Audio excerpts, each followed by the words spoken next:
Hello everyone, welcome back to my YouTube channel the science spot. आज हम लोग bio का सबसे बेसिक चीज़ पढ़ेंगे। बायो में जो सबसे छोटी चीज़ है, जब भी आप बायो पढ़ते हैं बेटा, तो उसमें आपको हमेशा सेल के बारे में कहीं ना कहीं जानने को मिलता है या सेल टर्म ज़रूर आ जाता है बायो पढ़ते वक्त। तो आप आज कॉन्सेप्ट को समझेंगे, बेसिक चीज़ों को समझेंगे इस वीडियो में। पहले हम सबसे पहले क्या देखेंगे, सेल। बायो की सबसे छोटी चीज़ क्या है? सेल है। सेल की डेफिनेशन भी आप जानते हैं। Cell is defined as the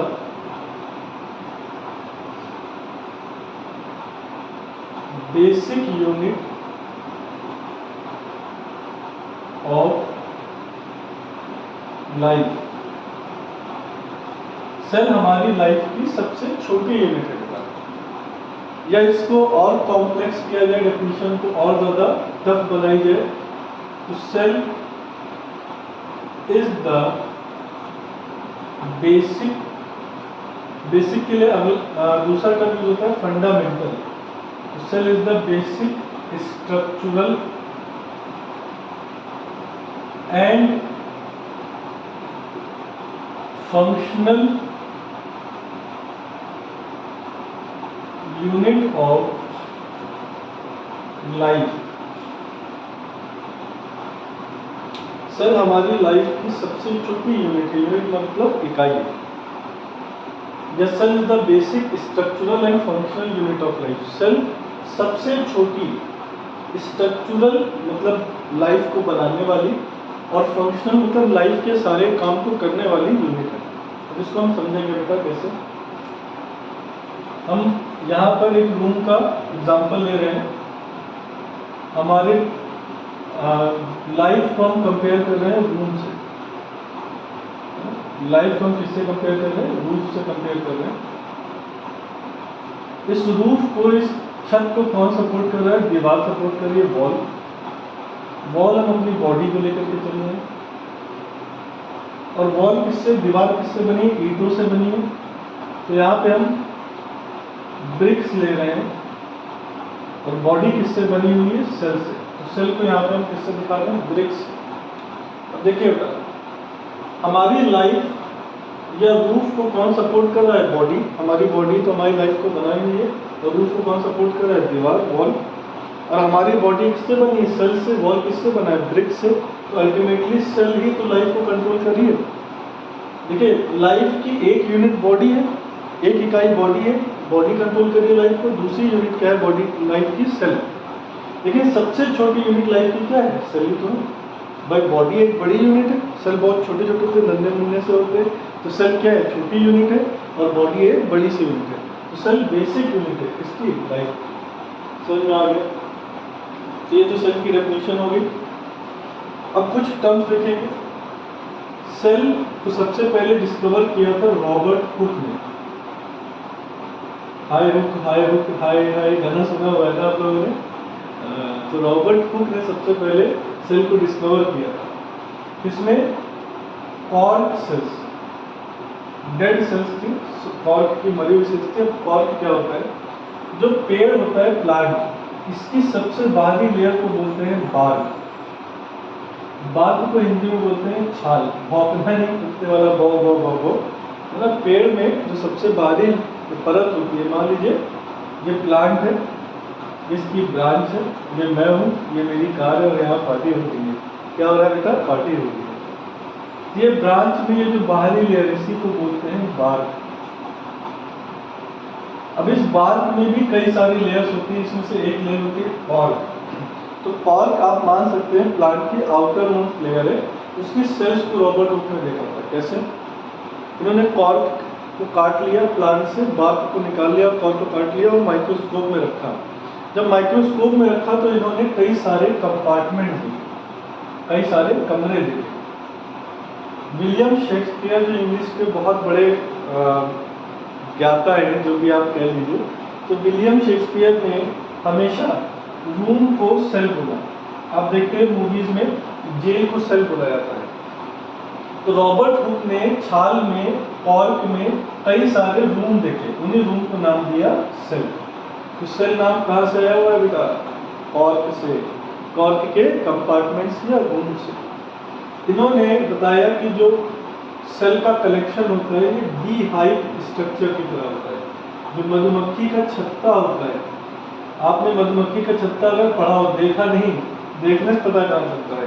अगर आपने उसके बारे में जाना हो तो मधुमक्खी के छत्ते में कई सारे कमरे होते हैं और हर कमरे में मधुमक्खी के अलग अलग टाइप के लोग रहते हैं। मधुमक्खी जो है, हनी बी एक सोशल इंसेक्ट है। उसमें एक क्वीन होता है जो रिप्रोडक्शन करती है, कई सारे मेल होते हैं जो रिप्रोडक्शन करते हैं, और कुछ फीमेल्स होती हैं जो वर्कर होती हैं, जो शहद लाती हैं। कुछ फीमेल्स होती हैं जो सोल्जर होती हैं, जब आप छत्ते पे अटैक करते हैं तो वो आप पे अटैक करते हैं, है ना। तो कई सारे कमरे मधुमक्खी के छत्ते में बने होते हैं जिसमें मधुमक्खियाँ रहती हैं। तो ऐसे ही कॉर्क में कई सारे कमरे थे, इसीलिए इनको बीहाइव स्ट्रक्चर बोला गया। जो सबसे स्मॉलेस्ट सेल, सबसे छोटी सेल,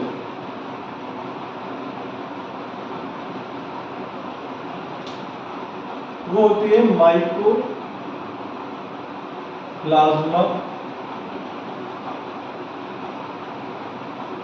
गैलीसेप्टिकम। तो दुनिया की अभी तक जो सबसे छोटी सेल को डिस्कवर किया गया है उसका नाम है माइकोप्लाज्मा गैलीसेप्टिकम। ये किंगडम मोनेरा का मेंबर है। आपने 5 किंगडम क्लासिफिकेशन पढ़ा, उसमें किंगडम मोनेरा सबसे पहला किंगडम है, इसमें बैक्टीरिया भी आता है। तो बैक्टीरिया और माइकोप्लाज्मा दो मेंबर्स हैं किंगडम मोनेरा के। तो माइकोप्लाज्मा की कौन सी प्रजाति? गैलीसेप्टिकम। ये स्पीशीज सबसे छोटी सेल है मतलब डिस्कवरी। भाई मोनेरा के जो मेंबर थे वो यूनिसेलुलर होते हैं। बैक्टीरिया एक सेल से बना है, माइकोप्लाज्मा भी एक सेल से बना होता है। असल में वो होते सेल ही है, बस इवोल्यूशन में उन सेल में कुछ कैरेक्टर डेवलप हो गया और वो ऑर्गेनिज्म बना लिया। क्लियर? तो ये स्मॉलेस्ट सेल है। जो लॉन्गेस्ट सेल है, दुनिया की सबसे लंबी सेल, वो नर्व सेल है। नर्व सेल को न्यूरॉन भी कहते हैं। सबसे लंबी सेल, लॉन्गेस्ट मतलब सबसे लंबी सेल। उसके बाद लार्जेस्ट सेल, लार्जेस्ट मतलब सबसे बड़ी सेल। देखिए बेटा फर्क है, लॉन्गेस्ट और लार्जेस्ट में कुछ फर्क है बेटा। क्या फर्क है? लॉन्गेस्ट मतलब लंबाई, लेंथ, जब लॉन्ग की बात करेंगे तो लेंथ की बात करेंगे। और लार्जेस्ट मतलब वॉल्यूम, पूरा पूरा साइज। फॉर एग्जांपल ये न्यूरॉन है बेटा, नर्व की सेल है, और ये हमने एक गोल गोल स्ट्रक्चर बनाया। ये सेल सबसे लंबी सेल है, न्यूरॉन सबसे लंबी सेल है। लेकिन सबसे बड़ी सेल कौन सी है बेटा? लार्जेस्ट सेल जो है वो ऑस्ट्रिच का एग है।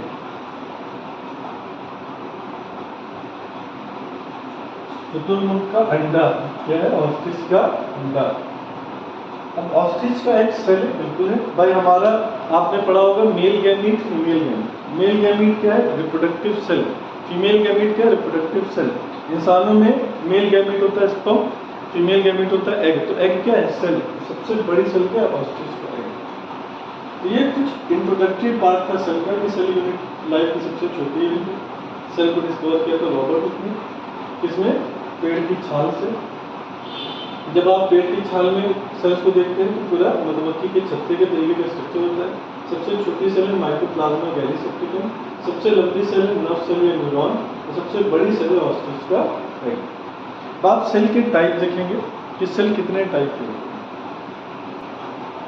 देखिए बेटा अगला टॉपिक है टाइप्स ऑफ सेल्स। सेल कितने टाइप के होते हैं?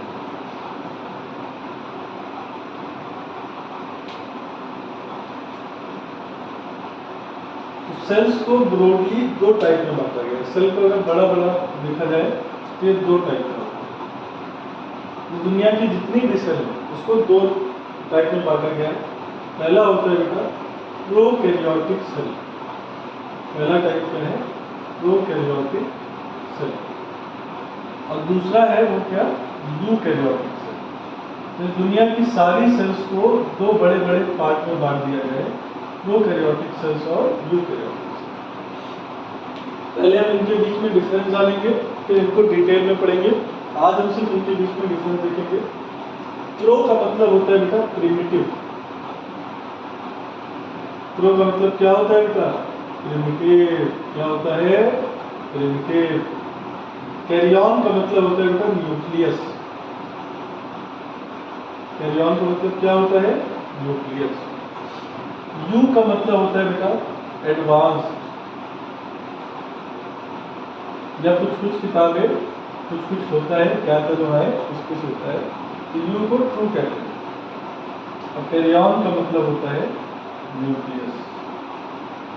तो प्रोकैरियोटिक सेल में पुराना न्यूक्लियस होता है, यूकैरियोटिक सेल में नया न्यूक्लियस होता है, एडवांस या ट्रू असली न्यूक्लियस होता है। जो नई चीज़ें होती हैं वो एडवांस होती हैं। फॉर एग्जांपल जब पहले फ़ोन आया करता तो बहुत सिंपल था, आप उससे सिर्फ बात कर सकते थे, टेलीफोन जो घंटी बजती थी उठा के बात। आज के समय में स्मार्टफोन आ गया है, तो स्मार्टफोन में आप लोग बात करने के साथ साथ न जाने क्या क्या कर डालते हैं, पता चले दूसरे का फ़ोन हैक कर लेते हैं। तो आपका फ़ोन कैसा हो गया? एडवांस। तो नई चीज़ें एडवांस होती हैं और इनको हम असली मान लेते हैं। यहाँ पे जो यूकैरियोटिक सेल है उनको हम असली सेल मानते हैं। जैसे असल में यहाँ पे असली सेल नहीं होता है, यहाँ पे असली न्यूक्लियस होता है। यहाँ पे पुराना सेल नहीं होता है, पुराना न्यूक्लियस होता है। तो वो सेल जिसका न्यूक्लियस पुराना है प्रोकैरियोटिक, जिसका असली और नया है वो यूकैरियोटिक। अब इसमें फर्क समझने में क्या होता है?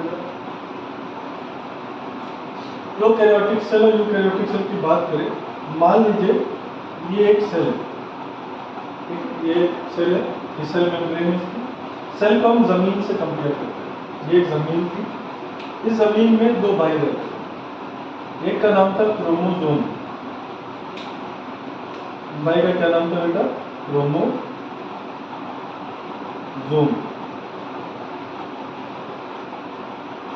और दूसरे भाई को बोलते हैं बेटा साइटोप्लाज्म। क्या बोलते हैं? साइटोप्लाज्म। पहले दोनों भाई छोटे थे, बचपन में दोनों भाई छोटे थे, है ना, तो दोनों कहीं भी रह लेते थे, क्रोमोसोम भी कहीं रह लेता था, साइटोप्लाज्म भी कहीं रह लेता था। लेकिन जब दोनों बड़े हो गए, दोनों की शादी हो गई। शादी हो गई तो वाइफ ने भड़काना शुरू किया, तुम लोग क्या साथ में दिन भर लेटे रहते हो, अपना कमरा अलग कराओ, हम लोग कहाँ लेटेंगे, एक ही रूम में सब लोग में लेटेंगे क्या? बड़ा झगड़ा होने लगे। तो पापा ने क्या किया, बाद में मजबूरी में, भाई जानबूझ के तो करेंगे नहीं, पापा बेचारे चाहेंगे कि बच्चे साथ में रहें, आप ही लोग लड़ते रहते हैं। बाद में पापा ने क्या किया बेटा, क्रोमोसोम के चारों एक बाउंड्री उठा। अब इससे क्या हो गया, क्रोमोसोम अंदर रहने लगा और साइटोप्लाज्म बाहर रहने लगा। ये जो स्ट्रक्चर बना इसमें क्रोमोसोम था, इसको नाम दे दिया गया न्यूक्लियस। क्रोमोसोम जिसके अंदर था उसको क्या नाम दे दिया गया? न्यूक्लियस। किसी भी चीज की बाउंड्री को बोलते हैं न्यूक्लियर मेम्ब्रेन। किसी भी चीज की बाउंड्री को क्या बोलते हैं? मेम्ब्रेन। जैसे सेल की बाउंड्री को सेल मेम्ब्रेन कहते हैं, न्यूक्लियस की बाउंड्री को न्यूक्लियर मेम्ब्रेन। समझ में आया? तो प्रोकैरियोटिक सेल में, पुरानी सेल में आपको देखिए क्या न्यूक्लियस दिख रहा है? नहीं दिख रहा है। क्यों? क्योंकि न्यूक्लियर मेम्ब्रेन यहाँ पर एब्सेंट है, बाउंड्री एब्सेंट है। पहले बाउंड्री नहीं थी, बाद में बाउंड्री बना दी गई। तो अगर आप प्रोकैरियोटिक सेल की डिफिनेशन पढ़े तो प्रोकैरियोटिक सेल वो सेल होती है जिसमें न्यूक्लियर मेम्ब्रेन